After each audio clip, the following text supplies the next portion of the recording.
this is Joan from Wrazel, and we have Rami here from Tikkun, all the way from Adelanto here at our Irvine headquarters. And he's going to be telling us a little bit about his company and what he does there and everything about it and the cannabis industry. So, thanks for coming in. Thank you for having me. Yeah. Tikun Olam, to give you a little bit of history and background, is a company that was founded out in Israel in early 2000s, about 2005. This was started as a volunteer project to research cannabis and cancer care, and as well as PTSD. Over the years, and as the company showed efficacy and that it actually worked, the government had no choice but to take somebody that was a non-profit, volunteer type of research into an actual commercial cannabis license. Yeah. And in 2005, Tikun Olam was awarded the first cannabis production license, which we know of in the world. Wow. So it was the first company to actually have mass production, cannabis capabilities out there from a legal standpoint. Since then, the company has expanded its research into autism, epilepsy, Crohn's disease, colitis, IBD, MS, fibromyalgia, and many other studies. We have about 15 published clinical studies to date.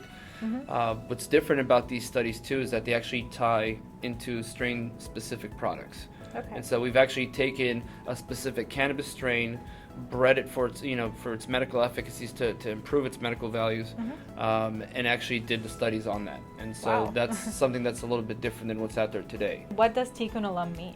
So Tikun Olam is repair the world in Hebrew, which is what our mission statement is. Tikun means repair, Olam means the world.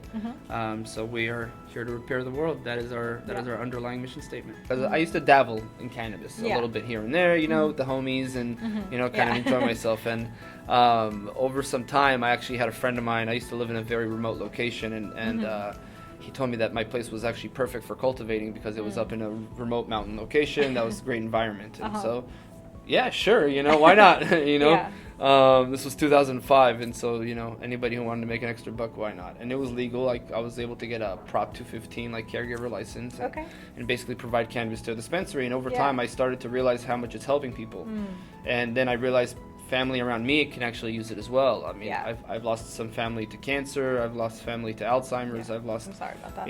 I appreciate that. Thank you. And I realized that there's people that can benefit from it, and I just think just imagine if I could have my grandmother or my aunt who can be still alive if cannabis had been so much further along today and not been stopped and put as a scheduled drug, and it was continued on in pharmacopoeia and I think it went off pharmacopoeia in 1942 or something like that in the 40s. And so imagine we would have had 60 years of capability of research. We would have been having cannabis pills, and who knows, maybe my aunt or grandma would have been alive. And those are the things that kind of drive me in. And more recently, kind of shining into some of our studies, Tikkun has done a clinical study on children with autism. It was the largest conducted study out there at 188 children from 1 year old to 17 years old. Wow. And the results were drastic. I mean, it was crazy. I mean, not only did children have everything from rage attack improvements and all the symptoms, but also the ability to dress themselves, to eat on their own. And we had children that were nonverbal to verbal. Wow. Imagine having a child go to his mom and say, "I love you" for the first time. Yeah. Or say "mama" or "papa." And those are things that, I'm a new father myself. It kind of drove me even further now. So my fuel just kind of gets renewed by seeing these and experiencing these great, mitzvahs, as we say in Hebrew, to improve people's quality of life. Yeah. And so I think that's what drives me on. What are some of the challenges that you encountered that you didn't see happening? I think some of the biggest challenging was just not anticipating the uphill battles, but I want to say that I'm actually happy with that, and I'm okay with that, because at the end of the day, we're shaping a whole industry here. We're creating a whole industry that's huge. It ranges from plastics and picks and shovels to hospital and bio medical pharmaceutical products, and so that whole range and in between in the industry that it creates, I think we have to just be patient with it and kind of take the hits as it comes. So would you say I know California has pretty high taxes on the cannabis plant. So how does that compare with the other places that you're in, that Tikun Olam is in? So that's very different, and this is where starts to become a little bit unfortunate, right? So let's say there's families that can't afford to even pay $60 for a tincture bottle, right?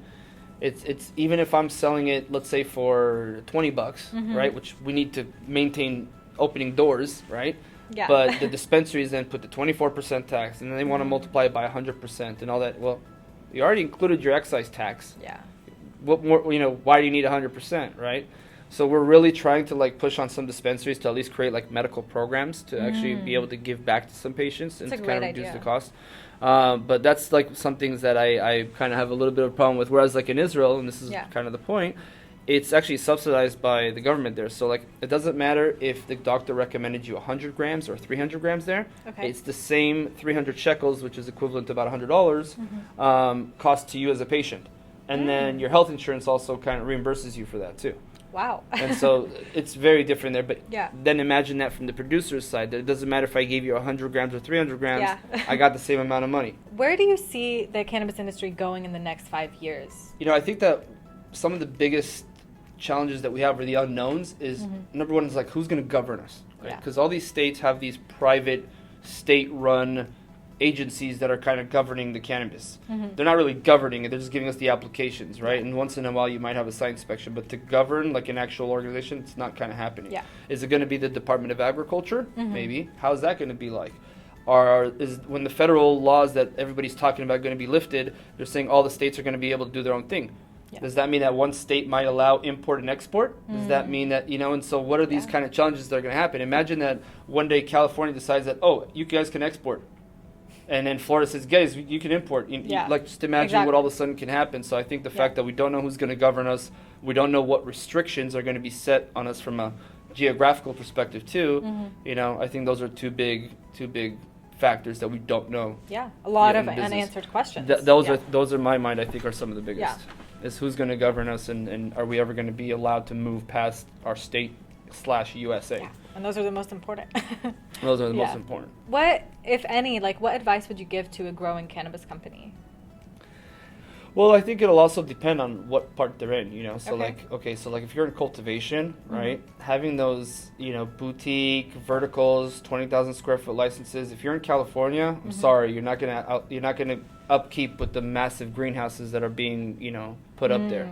Yeah. Unless you have something so special that nobody else can replicate it and you're in the boutique, then you might be able to last. But I think being boutique has its days numbered. Yeah. I think that you need to either go big or go home, unfortunately. I think that if you're creating product, how do you differentiate yourself amongst the industry? Because only more and more products are going to roll out. There's 4,000 unprocessed applications. Just imagine. Wow. Just imagine that. Let's say half of those are brands. Or even 10% of them. There's just that many more brands out there. It's a lot of brands. Yeah.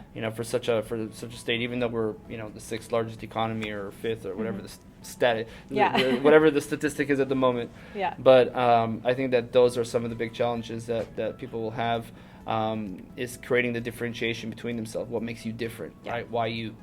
Yeah. Right? Because some people have already established their market share space. Yeah, absolutely. So that would be the biggest thing that they should answer immediately when thinking about even starting it and then as they grow. Yeah. Yeah. And it's why, for myself, even as I got into Tikun Olam and bringing Tikun Olam, it's okay, if I'm going to get into growing legally, what's going to make me different than Jack Herrera, Blue Dream, and SVOG and all these other strains that I'm going to, so bringing Tikun Olam, that was definitely something different.